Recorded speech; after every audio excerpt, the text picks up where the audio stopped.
Ayun, good morning. Bali kagahapon nga pala na naligo tayo doon sa may sapa na napuntahan natin kagahapon. Bali, first ng August 1, Webes yun, kagahapon. Tapos ngayon, August 2. Ayun nga, na ligo tayo doon at may nakita tayong mga bata doon. Naligo doon sa sapa. Ayun, na gusto natin tuklasin yung lugar na yun kung saan yun, kasi napagtanungan ko doon sa mga residente doon, may falls daw. Mahilig tayo sa mga ganun lugar, kaya di na natin pinalagpas.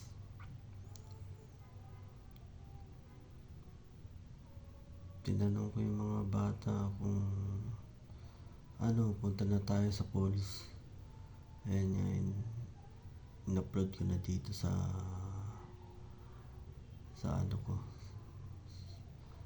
sa YouTube channel ko, sa Legitos. Minayti ko na din kagahapon.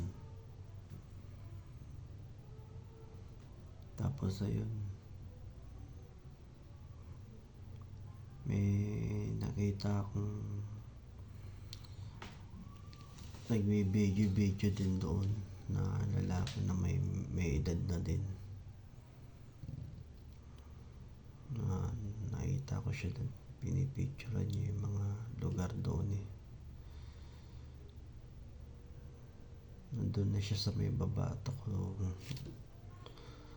doon pa lang din sa taas, napansin ko na siya doon. Tapos yung dumiretso na siya doon papunta doon sa mga bata. Bali, nasa hulihan pa ako.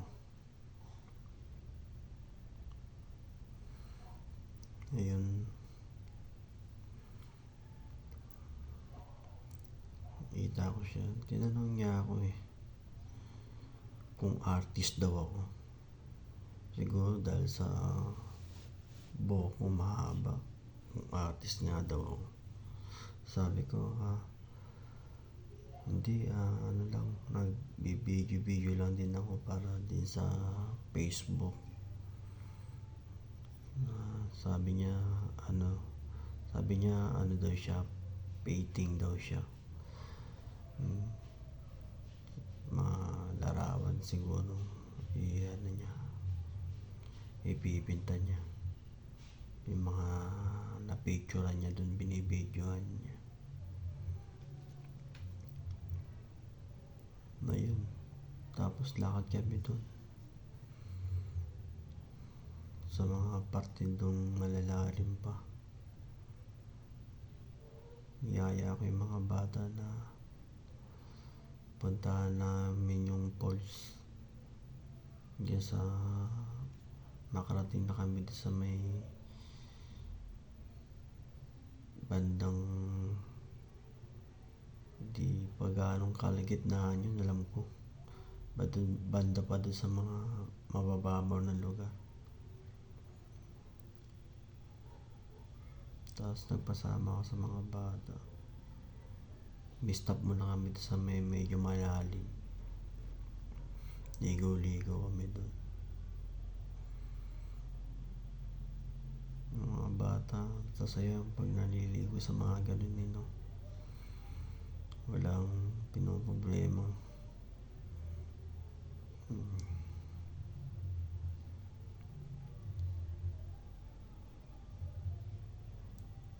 Tapos sabi ko, bibidyo ako kayo ganun. Tapos backflip ako vertical. Tapos yung isang bata ginaya ko, kaya ko din yan, ganyan.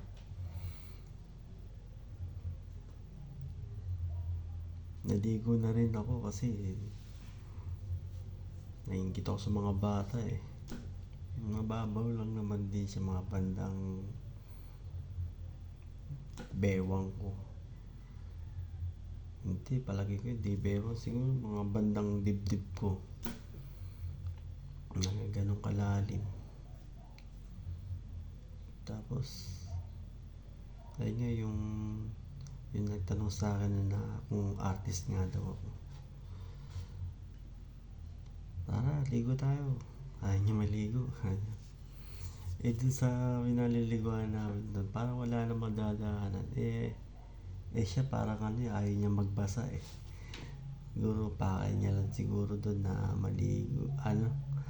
Na picturean niya lang yung mga lugar dun, mga paligid doon. Iyaya ko, tara punta natin yung falls. Sige. Ganun. Sabi niya na lang ng ganun eh. Ayun. Tapos ayun, pinuntahan nga namin yung falls yung sinasabi ng mga bata. Punta namin, ang layo. Kasi nakarating kami sa mga bahay-bahay doon eh, mga nakatira doon. May naitaan parang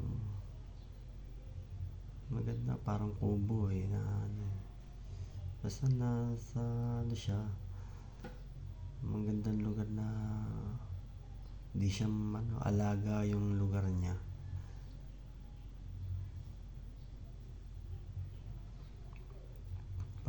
Kala mo din sa lugar yun na yun na yung pinaglalaro ng mga golf, yung mga damo na makikinis, yung alaga yung mga damo na. Tapos ayun nga magpasya kami pumunta doon, banda doon sa may kalagitnaan, na nagtanong kami doon na may nakita kaming mga grupo din na kabataan na nililigo. Tinanong ko saan banda yung falls. Doon pa yun kuya, ganun. Malayo pa ba? Oo, malayo pa, sabi nila eh.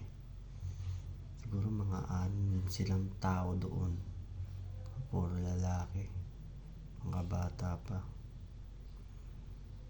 Mga ito siguro mga palagi ko mga 15-16 years old eh, mga yun eh, na tatangkad na rin. Tapos sinamahan niya akong tatlo na yun, kasi yung tatlong kasama ko na yun, yung isa lang nakakaalam dun na medyo may edad sa kanila. Ayun nga, hindi ko na sabihin mga pangalan, medyo nakalimutan ko na yun.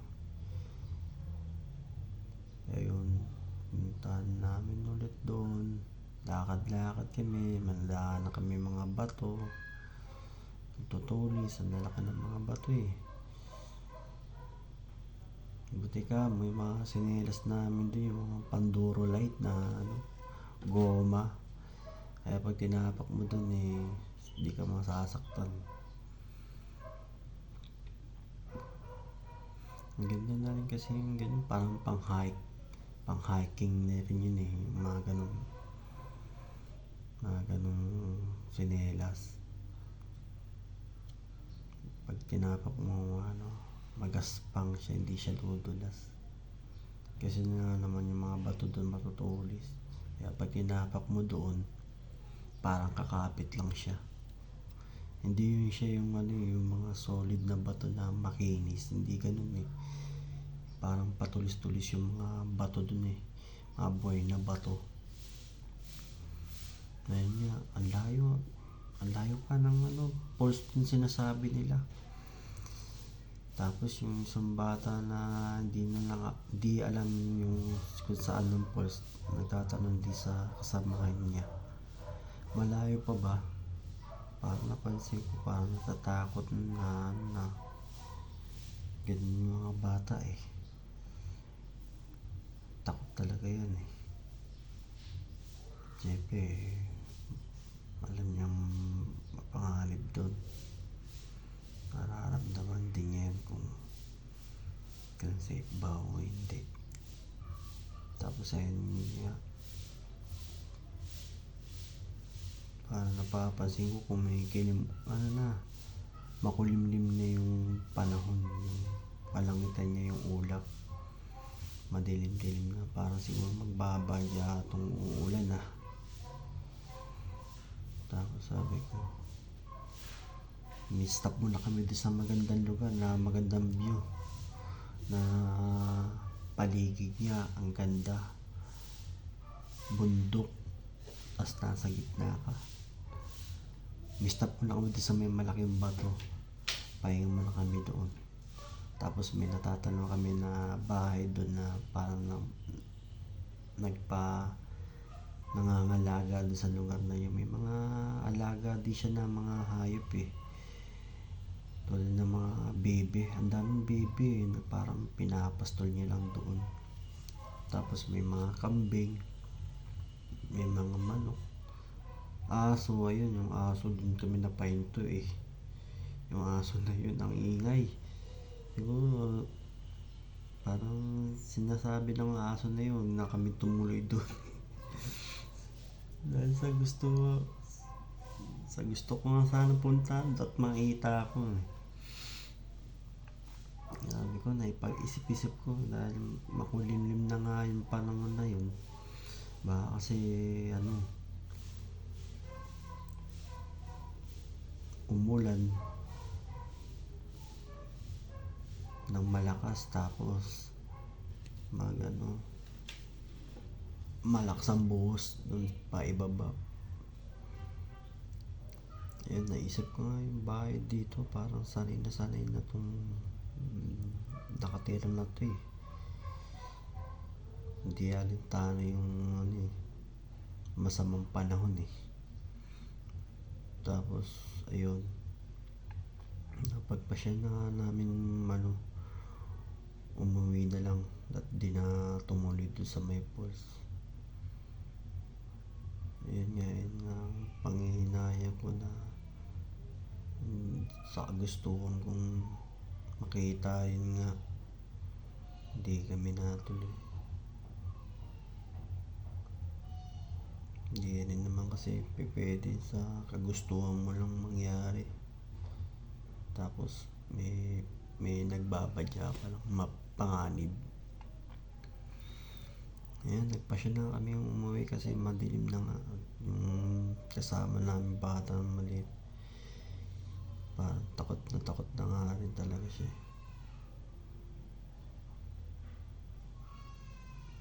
Kung ako lang pupuntahan ko lang yun, naiwanan na lang din sila, ganun. Pero hindi rin takot ako na baka kung mapano yung mga bata na yun, mapahamak, baka madulas. Tapos ang mga solid pa naman yung mga bato dun, madulas, tapakan mo yun, diba, mauntog. Inalali ko na lang yung mga bata na yun, napauwi dun. Hindi rin naman kasi mga taga doon yun, parang layo lang din sila doon na napagpasyahan na maligo doon. Hindi na kami tumuloy doon sa inaasahan kong makita din yung falls na yan. Ayan nga, umuwi na rin kami siguro. Nakauwi kami nun mga bandang 4:00 na ng hapon. Sabi ko, tara na, uwi na tayo, uulan na.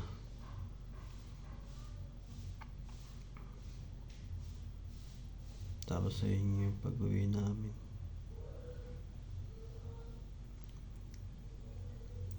sasabay ko kayo pa uwi. Aangkas ko kayo, 3, 2 sa likod ko, 1 sa harap. Uwi na nga kami. Tapos pinagmerienda ko muna sila eh. Bumili kami doon sa may tindahan, may stopover muna kami. Binili ko sila ng soft drinks. Malaki na binili ko, hati-hati na lang kami doon. Tapos pinabili ko na rin sila ng mga biskwit na kahit na papaano maibsan din, magutom din namin, magkaroon din ng laman ng tiyan. Ayun nga, nagpatid sila dun banda sa may bandang San Mateo. Sabi nila dun sa may bandang 7-Eleven. Pero sabi nila dun na lang sa may court. Kasi dun daw yung malapit na lang daw sa kanila yun. Ayun nga. O sige, dito na lang kayo ha. Sabi ko, mag-iingat kayo, sana hindi kayo pagalitan ng mga magulang nyo. Ayun nga, bali umaambon na nga eh. Maambon na siya, tapos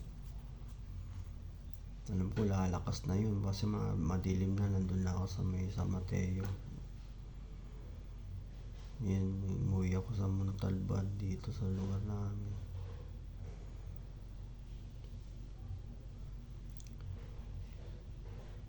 Yun, pasalamat ko nga na di na lang kami tumuloy doon. Kasi nga kung tumuloy pa kami doon, maaabutan kami ng malakas ng ulan doon. Papasalamat na nga lang din ako na hindi kami tumuloy doon.